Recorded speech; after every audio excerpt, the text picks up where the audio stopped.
Hello everyone, welcome back. तो continue करते हैं अपनी एरेज वाली सीरीज।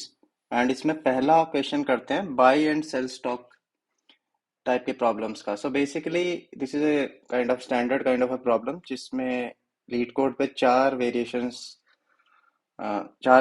प्रेजेंट है। Buy and sell stock 1, 2, 3 and 4। 1, 2 एंड 3 इजिली एरेज की नॉलेज से हो जाएंगे, it's not very tough. 4 dynamic programming से बेटर होगा। तो let us look at these problems today. काफी मतलब स्टैंडर्ड प्रॉब्लम है, सो ध्यान देना। सो द क्वेश्चन सेज कि आपको स्टॉक्स के प्राइजेस दिए हुए हैं in the form of array, ठीक है। And you in this particular problem you are allowed to do only one transaction. एक ट्रांजेक्शन अलाउड है। ट्रांजेक्शन का क्या मतलब हुआ? एक बार खरीदना है और एक बार बेचना है। आप 2 दिन चूज कर सकते हो, खरीदने वाले और बेचने वाले, और लेकिन एक ही ट्रांजेक्शन अलाउड है। अब उस एक ट्रांजैक्शन से आप क्या मैक्सिमम प्रॉफिट जनरेट कर सकते हो वो आपको रिटर्न करना है। जैसे कि अगर पहला टेस्ट केस उठाएं तो क्या है? पहला टेस्ट केस 7, 1, 5, 3, 6, 4, ये आपका पहला टेस्ट केस है। तो इसमें मैक्सिमम प्रॉफिट आपका कितना आ सकता है ये आपसे पूछा है। एक ही ट्रांजैक्शन अलाउड है, तो अगर ये तो बहुत ही छोटा टेस्ट केस है, तो आप इसमें ऐसे भी देख के बता सकते हो कि क्या प्रॉफिट आएगा। तो जनरली मोटा मोटी आपको कुछ कुछ दिख रहा होगा कि अगर मैं इस डे पे खरीद लूं और इस डे पे सेल कर दूं, मतलब ये दोनों कॉम्बिनेशन, तो प्रॉफिट कितना आएगा? 4। अब बात यह है, क्या इससे बेटर प्रॉफिट अवेलेबल है आपके पास, पॉसिबल है? तो थोड़ा आप सोचेंगे तो लगेगा हाँ जी, अगर मैं यहाँ पे खरीद के यहाँ पे बेच दूं तो और बेटर प्रॉफिट हो जाएगा, 5। इनफैक्ट ये हमारा आंसर भी है, 5। एक पे खरीदो, एक प्राइस पे खरीदो, 5 पे 6 पे बेचो। तो स्टॉक मार्केट आपको, अब तो लगभग सबको स्टॉक मार्केट की तो बेसिक नॉलेज है ही। स्टॉक मार्केट कैसे वर्क करता है? सपोज करो वाई एक्सिस पे प्राइस है, एक्स एक्सिस पे आपका डेज है। तो फिर कैसे है? स्टॉक में क्या होता है, आपका प्राइस चढ़ता गिरता रहता है। जैसे आज आज यहाँ पे है, फिर कल यहाँ पे पहुंच गया, फिर यहाँ आ गया, फिर यहाँ आ गया, फिर यहाँ आ गया, ऐसा होता है। स्टॉक मार्केट सबको पता ही है ना, प्राइस चढ़ता गिरता रहता है। तो पर डे पे इन्होंने अपना प्राइस दे रखा है और आपसे प्रॉफिट पूछा है। चलो, बात सही है। अब बात यह आती है कि इसकी आप क्या अप्रोच लेंगे इस क्वेश्चन को सॉल्व करने की। देखो, एक बहुत ही बेसिक अप्रोच तो आप ले ही सकते हो कि आप हर 2 दिन उठाओ, हर पॉसिबल 2 डेज, और उन पे खरीद के और बेच के देखो। अब उन सारे डेज में से जो आपको बेस्ट आउटकम देता है, मैक्सिमम प्रॉफिट देता है, वो आपका आंसर हो जाएगा। तो कहने का मतलब क्या है? अगर मैं इसी एरे को उठाऊं, ठीक है, इसी एरे को उठाऊं, अगर यहाँ लेके आते हैं, ठीक है। तो बात यह है कि इसमें क्या मतलब, कैसे निकालेंगे। आई थिंक ये तो अब तक आपको आ गया होगा। सबसे पहली, आई गेस, शुरुआत में मैंने एक प्रॉब्लम कराई थी, अगर किसी ने प्रॉपरली वीडियो फॉलो की हो, जहाँ पे हमसे पूछा था कि दो दो एरे में दो एलिमेंट्स का सम किसी टारगेट के बराबर हो सकता है कि नहीं। तो उसमें एक अप्रोच मैंने ये भी कराई थी कि भाई, आप हर एक 2 एलिमेंट उठा के देख लो, हर एक कॉम्बिनेशन उठा के देख लो, और उनका सम देख लो। अगर वो टारगेट के बराबर हो जाता है तो रिटर्न कर दो उनके इंडेक्सेस। ऐसा कुछ क्वेश्चन था वो। इसीलिए बहुत ज़रूरी है कि आप इन क्वेश्चंस को सीरीज में देखें। इससे आपकी बहुत अच्छी लर्निंग होगी, क्योंकि पहले जो मैं करा रहा हूँ वो एक रीजन से करा रहा हूँ, और इस हालांकि वो उस फाइनल सोल्यूशन का पार्ट ना हो, लेकिन उसमें जो लर्निंग छुपी हुई है ना, वो कहीं ना कहीं यूज हो जाएंगी और आपके अंडरस्टैंडिंग के लिए बेटर है। तो अगेन वापस आते हैं इस क्वेश्चन पे। यहाँ पे कैसे निकालोगे आप सारे कॉम्बिनेशन? तो मैंने बताया था ना, एक लूप चलाओ ऊपर से i equals to 0 up till n तक, दूसरा लूप अंदर चलाओ j equals to i+1 up till n। कैसे? जीरो को सबसे कंबाइन करके देखो, ये जीरो के साथ पेयर है सारे, राइट। इसी तरीके से वन के साथ पेयर कौन कौन से आ जाएंगे? ये वन के साथ सारे पेयर हो जाएंगे, ये वन वाले पेयर्स है, राइट। इसी प्रकार से टू वाले पेयर्स कौन कौन से आ जाएंगे? टू वाले पेयर्स आ जाएंगे, ये टू वाले पेयर्स हो गए, ये, है ना। इस तरीके से हम एक ना ना ना ना ना, गलत कर दिया मैंने। टू वाले पेयर्स तो अलग आने हैं। टू वाले पेयर्स टू वाले पेयर्स मैंने गलत ले लिए। टू वाले पेयर्स कहाँ से आएंगे? यहाँ से, ये, है ना। आई होप ये क्लियर हो आपको। ऐसे ही थ्री वाले पेयर्स निकाल लो। 3 वाले पेयर्स कहाँ से आ जाएंगे? 3 वाले पेयर्स ये हो जाएंगे, 0 1 2 3, जो थ्री थ्री के साथ कंबाइन होके बन रहे हैं, है ना? ऐसे ही 4 वाले पेयर्स यहाँ से बन जाएंगे, 5 वाले के आगे कुछ है नहीं, तो ये सारे यूनिक पेयर्स आपको मिल गए। इसका अगर कोड देखें तो कैसा दिखने वाला है? कोड ऐसा दिखने वाला है, for int i equals to 0, i is less than n, where is n is the size of the array, i plus plus. अब यहाँ पे क्या है? For I N t j equals to i plus one, j is less than n, j plus plus. अब यहाँ पे क्या logic लगाना है आपको? अब सपोज करो अभी आपके पास आई कॉमा जे कॉम्बिनेशन है, मतलब जे आपका आगे वाला दिन है, आई जिस पे आप एक दिन को रेफरेंस ले रहे हो, तो यहाँ पे प्रॉफिट पी को क्या अज्यूम कर लो? Prices of J minus prices of I, ये प्रॉफिट है। अब ये एक पर्टिकुलर डे के लिए प्रॉफिट है ये, ऐसे ही बहुत सारे प्रॉफिट आपके पास निकल के आएंगे ना। अब आपको तो एक ही ट्रांजेक्शन अलाउड है, तो इन सारे कॉम्बिनेशंस का या सारी स्ट्रैटेजीज का जो बेस्ट स्ट्रैटेजी आपको, उसमें से बेस्ट स्ट्रैटेजी आपको फिगर आउट करनी है। इन सारी स्ट्रैटेजी से जो भी आपको प्रॉफिट मिल रहा है उसमें से जो बेस्ट प्रॉफिट है वो आपका आंसर है। तो मतलब इन सारी स्ट्रैटेजीज का, ये जितनी भी स्ट्रैटेजीज आ रही हैं आपके पास, है ना, ये जितने भी इन सब का मैक्स निकालना है।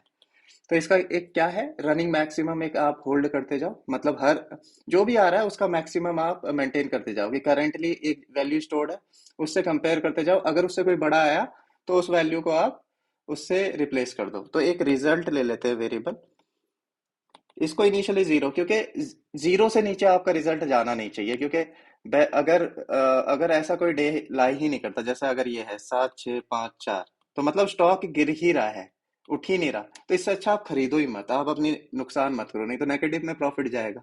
आपने कहीं भी खरीदा, आगे जाके बेचने का स्कोप नहीं है। तो वो बेस्ट पॉसिबिलिटी तो यही है कि आप खरीदो ही मत, तो जीरो रखते हैं। अब यहाँ पे क्या है, result equals to result, sorry, max of result comma what, जो भी प्रॉफिट आया। तो इससे होगा क्या, अगर रिजल्ट में करंट जो वैल्यू है उससे बड़ी कोई वैल्यू आएगी तो रिजल्ट रिप्लेस हो जाएगा। इस तरीके से हम रनिंग मैक्सिमम निकाल के रिजल्ट में फाइनली स्टोर करा पाएंगे। आई होप ये आपका फंडा क्लियर हो। हाँ, ये मैक्स फंक्शन एसटीएल लाइब्रेरी में हमें ऑलरेडी प्रोवाइडेड होता है। मैक्स क्या करता है, मैक्स ए कॉमा बी क्या करेगा, ए या बी में से जो भी बड़ा है उसको रिटर्न कर देगा। तो मैक्स में मतलब ये एक तरीके से इजी वे है कोड करने के लिए, एक इजीली हैंडी फंक्शन हमें दिया हुआ है, ऐसे ही मिन भी दिया हुआ है। तो आई होप ये फंडे आपको क्लियर है। अब इसका जो टाइम कॉम्प्लेक्सिटी है, ये तो आपको पता ही है, पहले भी हमने कर रखा है। इसकी time complexity order of n square निकल के आती है, और space complexity order of one है। ये स्पेस कॉम्प्लेक्सिटी हमने कुछ इसकी खास ली नहीं। तो देखो, अब order of n square solution है, ये सोल्यूशन आप अगर ट्राई करोगे तो ये मोस्ट प्रोबेबली क्या, विद हाईली लाइकलीहुड ये मतलब देगा, ये टीएल ही देगा, टाइम लिमिट एक्सीड देगा।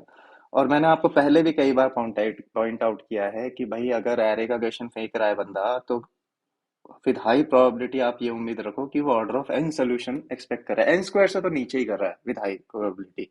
सॉर्टिंग वॉटिंग की डोमेन में चला गया वो तो order of n log n expect कर रहा होगा, लेकिन ये नॉर्मल क्वेश्चन है, ये ऑर्डर ऑफ एन ही एक्सपेक्ट कर रहा है आपसे। तो इसको ऑर्डर ऑफ एन टाइम में कैसे करोगे जी? ऑर्डर ऑफ एन टाइम में कैसे करोगे इसको? तो देखो, हमने अभी जस्ट किया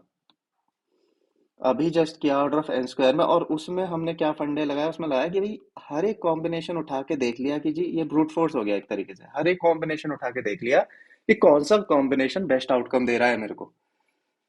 ठीक है, और शुरुआत में जो हमने किया था एकदम ह्यूमन वे मतलब एकदम जैसे एक लेमैन आदमी, मतलब उसके सामने बहुत सारे ऑब्जेक्ट्स रख दिए, बोल रहे कि एक सबसे हल्का एक सबसे भारी जो उसके आगे प्रेजेंट हो उसको उठा के देख लो जी, और उसका डिफरेंस मैक्सिमम हो जाता है, वो हमारा प्रॉफिट है, वो देख लिया। तो अब कोई भी प्रॉब्लम आप सॉल्व कर रहे हो, आपको जरूरी है एक सिस्टमैटिक अप्रोच लेना। कुछ रैंडमली इधर उधर if you beat around the bush आपकी प्रॉब्लम सॉल्व नहीं होगी। और वो एक थॉट प्रोसेस बिल्ड करना कि कैसे किसी प्रॉब्लम को सिस्टमैटिक वे में अप्रोच करना है, वही एक स्किल है जो आपको जनरेट करना है। आपको कोई कोडिंग नहीं सीखनी है, आपको कोई डीएसएल को तो विद टाइम आ जाएगा, लेकिन वो जो प्रॉब्लम सॉल्विंग स्किल है जो इंटरव्यूअर देख रहा होता है, जो एक सिस्टमैटिक अप्रोच है जो आप इंटरव्यूअर को समझा सकते हैं, वही आपको जनरेट करना है over the period of time. और वही मेरा एम भी है इस इसलिए मैंने ये चैनल भी शुरू किया कि एक सिस्टमैटिक अप्रोच आपके एक बिल्ड हो over a period of time. तो सिस्टमैटिक अप्रोच कैसे होगी? विद प्रैक्टिस ही होती है, लेकिन इसके कुछ कुछ तरीके से हेल्प भी की जा सकती है, जिसने ऑलरेडी की है वो अप्रोच बिल्ड, उससे मदद लेके। तो जनरली मतलब क्या होता है कि अगर आपकी एक कॉम्प्लेक्स प्रॉब्लम है बहुत बड़ी, suppose this is complex problem, तो आपका एम ये होना चाहिए इस कॉम्प्लेक्स प्रॉब्लम को खींच के रिड्यूस करो एक छोटी सी हल्की प्रॉब्लम में, एक छोटी सी हल्की प्रॉब्लम में रिड्यूस करो जिसको आप संभाल सको, और उस छोटी सी हल्की प्रॉब्लम के सहारे आप पूरी प्रॉब्लम को एकदम तहस नहस करके डिस्ट्रॉय करके सॉल्व कर दो। तो जैसे यहाँ पे आपसे पूछा गया है कि भाई आपको एक ट्रांजेक्शन अलाउड है, ठीक है, और आपको मैक्सिमम प्रॉफिट बताना है, तो आप मुझे सिर्फ इसको एक छोटी सी एक थॉट में रिड्यूस कैसे कर सकते हैं कि भाई आप किस किस दिन पे बेचने के ऑप्शन है आपके पास। आप देखो इस दिन पे बेच सकते हो क्या, जीरो डे पे? It doesn't make any sense, क्योंकि जीरो डे पे बेचने का मतलब आपने इससे पहले कभी खरीदा होगा, इससे पहले तो कुछ ला ही नहीं करता, इससे पहले तो कोई दिन है ही नहीं। तो आप या तो इस दिन पे बेच सकते हो, या फिर इस दिन पे बेच सकते हो, या इस दिन पे बेच सकते हो, या इस दिन पे, या इस दिन पे। ये 5 आपके पास ऑप्शन है बेचने की, मतलब ये 5 स्ट्रैटेजीज है, इसके अलावा तो कभी बेच नहीं सकते। अब अब ये निकाल लेते हैं कि कौन से दिन पे बेचने से आपको कितना मैक्सिमम प्रॉफिट निकल के आ सकता है। अब सपोज करो ये जब ये आप इंडेक्स 2 पे बेचा या फर्स्ट सेकेंड डे पे बेचा, आपने यहाँ पे बेचा, तो बताओ यहाँ पे बेचने पे मतलब आपका प्रॉफिट क्या है? Profit equals to cost price, sorry, selling price minus cost price. ये तो सबको पता है प्रॉफिट क्या होता है, selling price minus cost price. Selling price यहाँ पे क्या हो गया, 1 हो गया। तो आपका कॉस्ट प्राइस क्या होगा यहाँ पे, best cost price, cost price minimum होना चाहिए तभी तो प्रॉफिट मैक्सिमम होगा। तो आप पीछे जाके ये देखोगे कि भैया बेस्ट कॉस्ट प्राइस क्या हो सकता है मेरा। अब पीछे तो एक ही दिन प्रेजेंट है जी, वही खरीदना पड़ेगा अगर यहाँ बेचा तो एक दिन प्रेजेंट है वहीं खरीदना पड़ेगा, बेचा तो यहाँ पे -7 आया, तो यहाँ पे एक्चुअली आपको लॉस हो रहा है, -6 आता है। तो चलो रख लेते हैं, कोई दिक्कत नहीं, मैंने तो सिर्फ इतना बोला अगर यहाँ बेचते हो तो मैक्सिमम प्रॉफिट कितना हो सकता है। चलो लॉस ही सही, यही मैक्सिमम प्रॉफिट है एक्चुअली आपका। चलो अगर 5 पे अगर आप बेचते हैं, अगर 5 पे बेचते हैं, यहाँ 5 पे बेचते हैं, तो फिर आपका मैक्सिमम प्रॉफिट कितना हो सकता है। तो 5 के पहले खरीदने के कितने तरीके हैं आपके पास, कितने कितने ऑप्शन है, कितने दिन है आपके पास खरीदने के? 2 दिन है। उनमें से कौन से दिन पे खरीद के आपको सबसे फायदा हो सकता है? तो आप बोलोगे जी सबसे कम जिस पे कॉस्ट प्राइस है या सबसे कम दाम जिस पे है उस पे खरीद लूंगा तो प्रॉफिट मैक्सिमम हो जाएगा। तो सबसे कम दाम कहाँ पे है? 7 और 1 में से एक पे, तो आपने एक पे खरीदा, यहाँ पे आपको कितना प्रॉफिट हो जाएगा? 4 प्रॉफिट हो जाएगा, ठीक है, यहाँ पे 4 प्रॉफिट हो गया। अब इसी प्रकार से अगर आप बोलो कि मैं यहाँ पे क्या कहते हैं 3 पे अगर बेचने का डिसीजन लेता हूँ, तो यहाँ पे पीछे देखते हुए मैक्सिमम प्रॉफिट कितना हो जाएगा? अगेन एक पे ही खरीदोगे, यहाँ पे 2 प्रॉफिट हो जाएगा, यहाँ पे कितना प्रॉफिट हो जाएगा? यहाँ पे 5 प्रॉफिट हो जाएगा, यहाँ पे कितना प्रॉफिट हो जाएगा? 4 पे अगर बेचा तो यहाँ पे 3 प्रॉफिट हो जाएगा। तो देखो ये सारे आपके ऑप्शंस है बेचने के। तो एक तरीके से कहने का क्या मतलब है कि इन ये सारी स्ट्रैटेजी आप अपना सकते हो। अब इन सारी स्ट्रैटेजी में क्वेश्चन आपसे पूछता है कि एक ही ट्रांजेक्शन अलाउड है, तो इन सारे ऑप्शंस या चॉइसेस में से जो मैक्सिमम प्रॉफिट आपको दे रहा है, मैक्स, वो आपका मैक्स प्रॉफिट है जो 5 निकल के आता है। तो आपने क्या किया, एक थोड़ी सी एक कॉम्प्लेक्स प्रॉब्लम थी आपके पास, आपका दिमाग इधर उधर भाग रहा था कि भाई क्या करूं, अच्छा ऐसे ऐसे वैसे, थोड़ा रैंडम आपने लगाया, आपसे आंसर दिख गया, छोटी आ रही थी, लेकिन आप अपने दिमाग थॉट्स को एक जगह पे केंद्रित करके इसको एक बहुत ही बेसिक फंडामेंटल एक चीज जो आपसे समझ जाए उसमें रिड्यूस नहीं कर पा रहे थे। आपने रिड्यूस कैसे किया? आपने ये एकदम बोला कि दिमाग शांत हो जाओ, इसको सिस्टमैटिक वे में लेते हैं। कैसे लेते हैं? चलो ये देखते हैं कि मेरे पास ऑप्शंस क्या क्या है। मेरे पास या तो यहाँ बेचने का ऑप्शन है, यहाँ बेचने का ऑप्शन है, यहाँ बेचने का, यहाँ, ठीक है। और हर एक बेचने के ऑप्शन पे आपने क्या निकाल लिया कि भाई अगर यहाँ उस पर्टिकुलर किसी पर्टिकुलर दिन पे बेचता हूँ तो वहां से मेरे को मैक्सिमम प्रॉफिट कितना आ सकता है, ठीक है। तो कैसे आएगा वो, जो करंट उस दिन पे बेचने का डिसीजन ले रहा हूँ उस दिन पे जो प्राइस है और उससे पहले जितने भी दिन है उसमें जो मिनिमम प्राइस है उसको अगर मैं सब्ट्रैक्ट कर दूं तो मेरा प्रॉफिट निकल जाएगा, maximum profit if I take the decision to sell on that particular day. अब ये मैं हर डे के लिए कैलकुलेट करता हूँ और उन सब का रनिंग मैक्सिमम ले लेता हूँ, तो मेरा आंसर मेरे हाथ में होता है ना। ये सिस्टमैटिक अप्रोच काफी अच्छी अप्रोच है। इसी तरीके से ये क्वेश्चन एक ही लूप में हो जाएगा, हम अभी कोड करेंगे और ये ऑर्डर ऑफ एन टाइम में रन करेगा। अब देखो इसमें जरूरत क्या क्या है। देखो, अब देखो लूप तो आपका कहाँ से रन करेगा, जीरो से तो रन नहीं करेगा, क्योंकि आप तो वो सेलिंग वाले डेज को कंसिडर कर रहे हो। तो कैसे करोगे, for I N T I equals to one से रन करेगा। I is what, I is less than N I plus plus. अब देखो प्रॉफिट कैसे निकल के आएगा, मैक्सिमम प्रॉफिट इस दिन पे, मैक्सिमम प्रॉफिट आपका निकल के आता है अगर मैं पी मैक्स लूं, इक्वल्स टू करंट प्राइस जो है, प्राइजेस ऑफ आई माइनस यहाँ पे क्या फिल करोगे, यहाँ पे हमने क्या फिल किया था, इससे पहले पहले वाले जितने दिन हैं, इससे पहले पहले वाले जितने दिन हैं उन सब का मिनिमम। अब या तो फिर वही कहानी हो जाती है, आप फिर यहाँ अगर सपोज करो इस डेज पे बैठे हो, इसके पहले पूरा ट्रेवर्स करके मिनिमम निकालो, और फिर वही कहानी वहीं पहुंच जाती है, भाग के तीन पाथ ये वाले ऑर्डर ऑफ एन स्क्वायर में अगेन वो लूप वो चलता है, इन अ वे आप वही कर रहे हो सारे पेयर्स। देखो तो यहाँ पे क्या है, थोड़ा इंटेलिजेंटली कर रहे हैं। यहाँ पे ये काम करो आप कि एक ऐसा वेरिएबल मेंटेन करो जो आपसे पहले पहले का मिनिमम भी मेंटेन करके रखे, जिसको हम बोल देते हैं मिन सो फार, मिनिमम सो फार। तो इसको क्या बोलते हैं, ये अब तक का मिनिमम है। अब तक का मिनिमम मतलब अगर आप सपोज करो एक एरे में इस वाले लॉजिक में यहाँ पे बैठे हुए हो, यहाँ पे बैठे हुए हो, तो इससे पहले पहले का मिनिमम है ये, अपने आप को इंक्लूड करके नहीं, इससे पहले पहले का मिनिमम, मिनिमम सो फार मतलब इससे पहले पहले का मिनिमम। तो ये कैसे निकलेगा, अरे लूप यहाँ चल रहा है, आप बस एक वेरिएबल लो, लूप आई को आगे जा मतलब करंट पोजीशन से आगे बढ़ने से पहले एक वेरिएबल में मिनिमम अपडेट करते जाओ, है ना। तो इनिशियली मिनिमम क्या हो जाएगा, मिन सो फार इनिशियली क्या हो जाएगा, मिनी, अब लूप कहाँ से शुरू हुआ जी, लूप वन से शुरू हुआ, यहाँ से शुरू हुआ लूप, तो इससे पहले पहले का मिनिमम क्या है भाई, एक ही वेरिएबल है, सॉरी एक ही नंबर है, वही मिनिमम हो जाएगा। जब कोई है ही नहीं कॉम्पिटिटर तो वही मिनिमम हो जाएगा। तो इस यहाँ पे तो प्राइजेस ऑफ जीरो ही मिनिमम हो जाएगा, लूप शुरू करने से पहले तो प्राइजेस ऑफ जीरो ही मिनिमम हो जाएगा। क्यों, क्योंकि मैंने लूप वन से शुरू किया। मीन सो फार की डेफिनेशन ये है कि जहां पे मैं बैठा हूँ उससे पहले पहले वाली एरे में कौन सा मिनिमम है, तो वो वन के लिए सिर्फ एक ही एलिमेंट बचता है, दैट इज जीरो, और वही मिनिमम हो जाता है। अब जब आपने ये लॉजिक लगा दिया, अब लूप अब यहाँ से आपका लूप यहाँ जाने वाला है आई प्लस प्लस, मतलब आगे खिसकने वाले हो आप। तो भैया खिसकने से पहले मिनिमम सोफार को अपडेट करते चलो, ताकि आगे बढ़ने से पहले आपके पास मिनिमम सोफार तैयार बैठा हो। तो मीन सोफार का लॉजिक क्या है, min so far equals to minimum of जो करंट मीन सोफार है, करंट मिनिमम सोफार है, कॉमा, अब करंट वाले को भी इस मिनिमम सोफार में इंक्लूड कर लो आई को आगे बढ़ाने से पहले, कॉमा प्राइजेस ऑफ आई।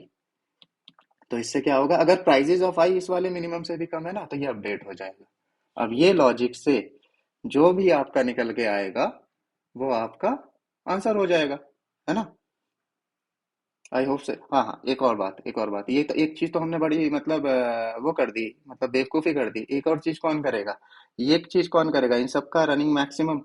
तो एक रिजल्ट वेरिएबल ले लो again, result equals to zero, and यहाँ पे एक काम और करो, result equals to max of result comma ये पी मैक्स, मतलब करंट प्रॉफिट। तो इससे क्या होगा, रिजल्ट में भी मैक्सिमम प्रॉफिट आता जाएगा। तो क्या क्या करना है, करंट मैक्स, इस डे पे अगर सेल करने का डिसीजन लेता हूँ, करंट डे पे सेल करने का डिसीजन लेता हूँ, तो मैक्सिमम प्रॉफिट कितना जनरेट कर सकता हूँ वो कैलकुलेट करना है, फिर उसका रनिंग मैक्सिमम ले लेना है।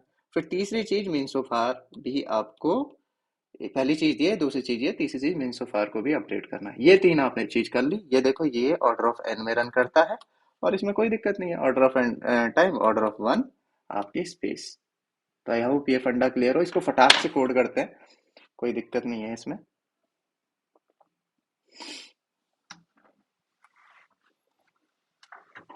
हम्म,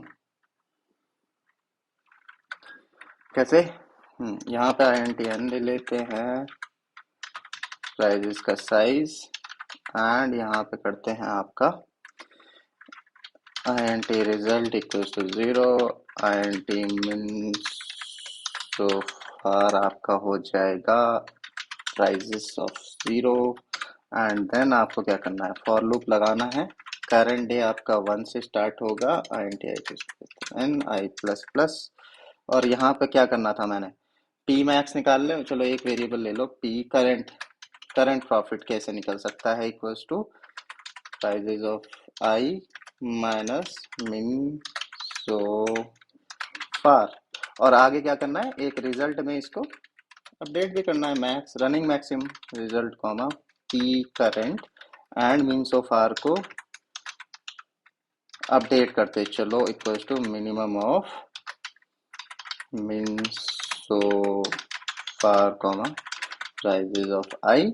और यहाँ पे बाहर आओ, आपके पास तैयार बैठा होगा आपका रिजल्ट, प्यारा सा बस हो गया, ज़्यादा हेडेक लेने की ज़रूरत नहीं। तो आई होप ये क्वेश्चन आपके क्लियर हो।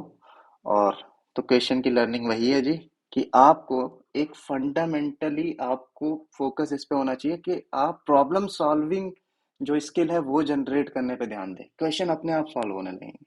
आई होप ये क्लियर हो। अब अगला क्वेश्चन करेंगे हम, बाय एंड सेल स्टॉक्स 2, इसका next version. And I hope to see you in the next videos as well. If you have any doubts, put it in the comment section. I'll try to respond as soon as possible. Thank you for watching the video. Bye bye.